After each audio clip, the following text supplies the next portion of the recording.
Hi, this is just a quick introduction for the Dragonfly project. So I recorded the painting of the dragonfly as a time lapse, and it looks amazing. I'm really excited about it, but it is very short. We babble over the top of it, doing a voiceover.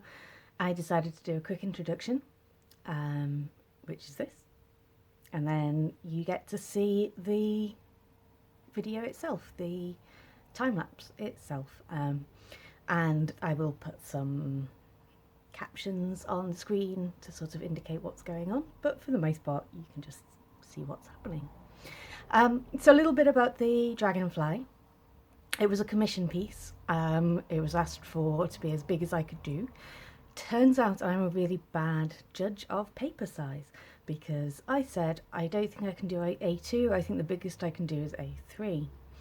And I got my paper and I got my board and I set up, and then it's somewhere along the line, like halfway through doing it, I actually looked up paper sizes and realised that 16 by 22, which is the size of sheet I had, is actually A2 paper.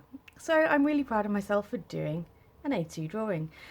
One of the reasons I really loved this project is because it's one of those things which just pushes you gently out of your comfort zone. It's not like leaping completely into the unknown, but it is stretching your ability. It's stretching my talent, I guess. It's stretching my comfort. So I'm comfortable doing ink and watercolor illustrations of animals and including insects, but I don't normally do them on that scale. I'm normally doing them A5, maybe A4. Not A3 would have been like, ooh, yeah, pushing it.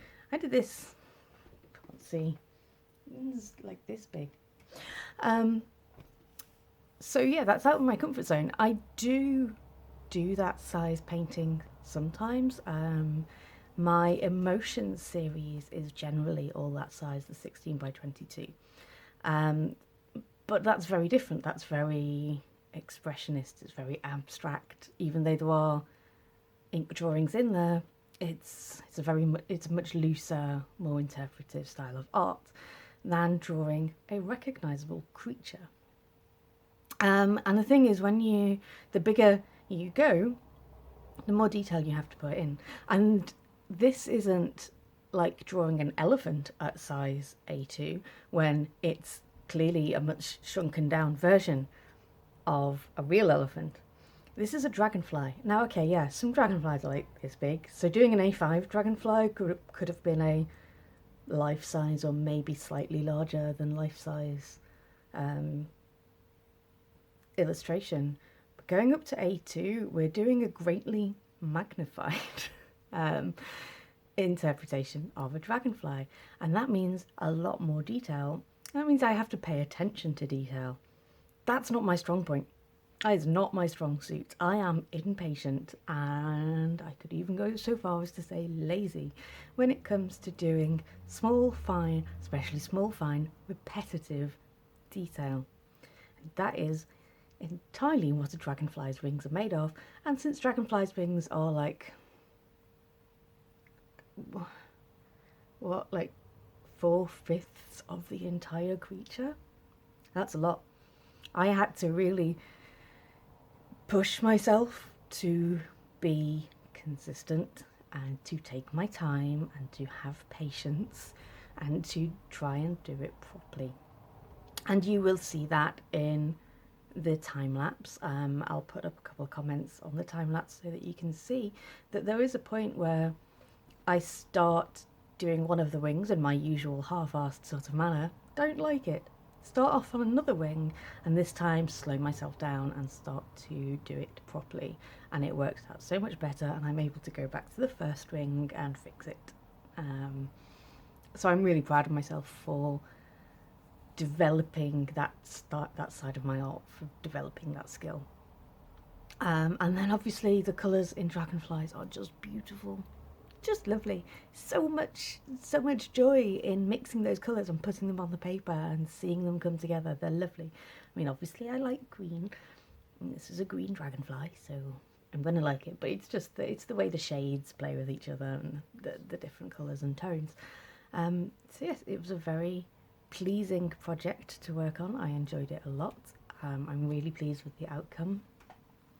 It's been sent off to the person who commissioned it, and they've seen photographs. By the time you see this video, hopefully they'll have received it.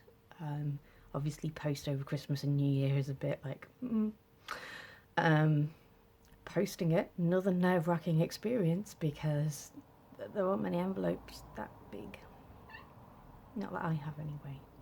So yeah, I had to find a way of packing that felt safe and secure. But I did, and it was good. Then it's in the hands of the Royal Mail. So fingers crossed it gets there safe.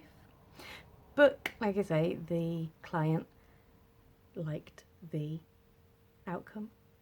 I liked the outcome. So without further ado, this introduction, which is now 3 times longer than the time lapse itself, I will let you watch the time lapse, and do just keep an eye out for those captions that I put on, which explain what's happening on the screen. I hope you like it too.